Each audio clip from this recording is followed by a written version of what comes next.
লাঠিচার্জ করা হলো তৃণমূল কংগ্রেস জব চাই জব দাও। যোগ্য শিক্ষকদের চাকরির দাবিতে এবং যোগ্য শিক্ষকদের ওপর পুলিশি লাঠিচার্জের প্রতিবাদে বালুরঘাট থানার সামনে বিজেপি যুব মোর্চার বিক্ষোভ কর্মসূচি। এদিন বালুরঘাটের দক্ষিণ দিনাজপুর বিজেপি জেলা কার্যালয় থেকে মিছিল করে বালুরঘাট থানার সামনে এসে বিক্ষোভ দেখায় বিজেপি যুব মোর্চার সদস্যরা। শিক্ষকদের চাকরি দুর্নীতি, শিক্ষকদের ওপর পুলিশি লাঠিচার্জ ও রাজ্য জুড়ে আইন শৃঙ্খলা অবনতির প্রতিবাদে মুখ্যমন্ত্রীর পদত্যাগের দাবিতে এদিন বালুরঘাট থানার গেটে বিক্ষোভ দেখায় বিজেপি যুব মোর্চা।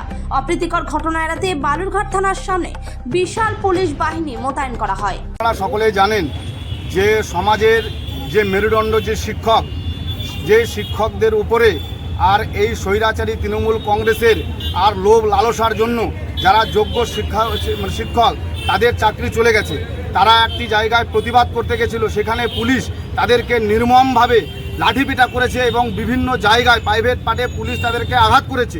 আজকে পশ্চিমবঙ্গের আইন শৃঙ্খলার অবনতি ঘটেছে। পশ্চিমবঙ্গে আইন শৃঙ্খলা বলে কিচ্ছু নেই, যেখানে বিশেষ সম্প্রদায়ের মানুষের দ্বারাই পশ্চিমবঙ্গের পুলিশকে আক্রান্ত হতে হচ্ছে। আজকে এই সমস্ত যতক্ষণ পর্যন্ত মাননীয় মুখ্যমন্ত্রী আর সেই পুলিশ মন্ত্রী এবং মুখ্যমন্ত্রী থেকে পদত্যাগ না করছেন, আজকে তার প্রতিবাদে, আজকে এই পশ্চিমবঙ্গের আইন শৃঙ্খলার অবনতির প্রতিবাদে যোগ্য শিক্ষকদের যে চাকরি চলে গেল, যে কিছু অযোগ্যদের জন্য আজকে তার প্রতিবাদে ভারতীয় জনতা যুব মোর্চার পক্ষ থেকে এই বালুরঘাটের থানার সামনে আমরা বিক্ষোভ করছি। আপনার নাম আর ডেজিগনেশন? শুভ চক্রবর্তী, দক্ষিণ দিনাজপুর জেলা যুব সভাপতি।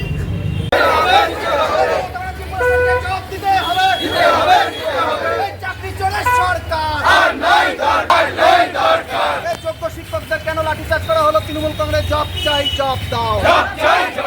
এই যোগ্য শিক্ষকদের উপর কেন লাঠিচার্জ করা হলো মমতা ব্যানার্জি প্রশাসন জব চাই জব দাও। যোগ্য শিক্ষকদের উপর কেন লাঠিচার্জ করা হলো মমতা ব্যানার্জি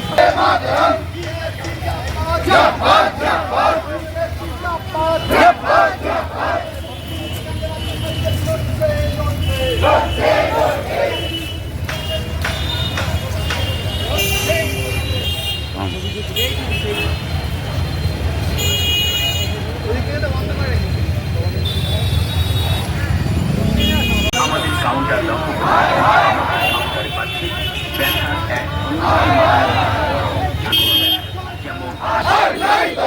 চিটিংবাজের সরকার, ছাপ্পাবাজের সরকার, বিজেপি জাপাত, বিজেপি জাপাত।